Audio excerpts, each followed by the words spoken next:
Welcome back to How to Art Stuff. I'm your host, famous artist Cole Brazel. On today's program, I'm going to teach you how to do an underwater scene. Enjoy. Doing a painting of a scene underwater can seem very intimidating at first. The reason being that most of us don't spend a ton of time looking at things underwater. Sometimes it can be easy for us to paint a landscape or something like that because we're used to seeing landscapes. We walk outside and look at them every day. Generally speaking, we don't tend to have the same mental library for underwater scenes.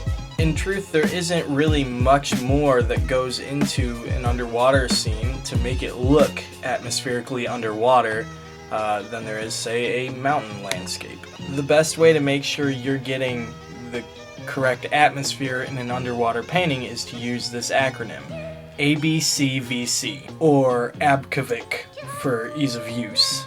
This stands for Always Be Considering Value and Color.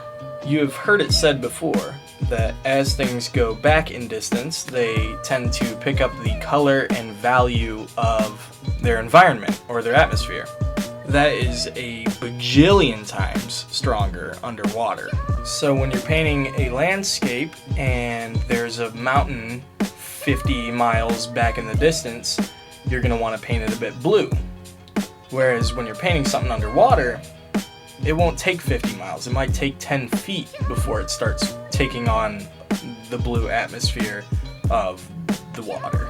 This became inherently tricky when I started busting in some of the graffiti. In real life, graffiti is meant to look like it's not a part of the thing it's painted on. So if there were actually an artist painting Save the Whales on a whale, he wouldn't want it to look like it was on the whale. He'd want it to look like it was coming off the whale. But for the sake of my painting, I need it to not only look like the artist intended for it to be coming off the whale, but I needed it to look like it was actually on the whale, or else it'd look like I slapped a sticker on top of a whale rendering. After some serious trial and error that I did not include in the time lapse, I got it pretty close to looking like it was on the whale, yet trying to be not on the whale.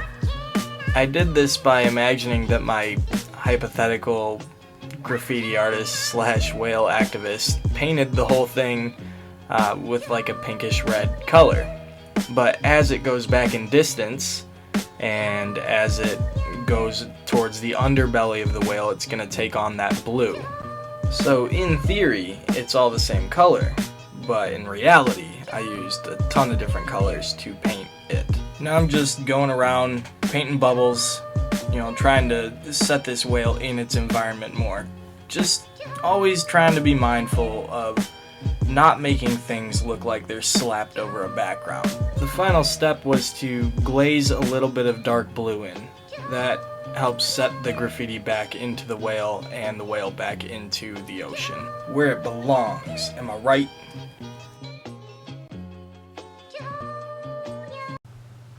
Well, there you have it. If you like my video, make sure you thumbs up and subscribe.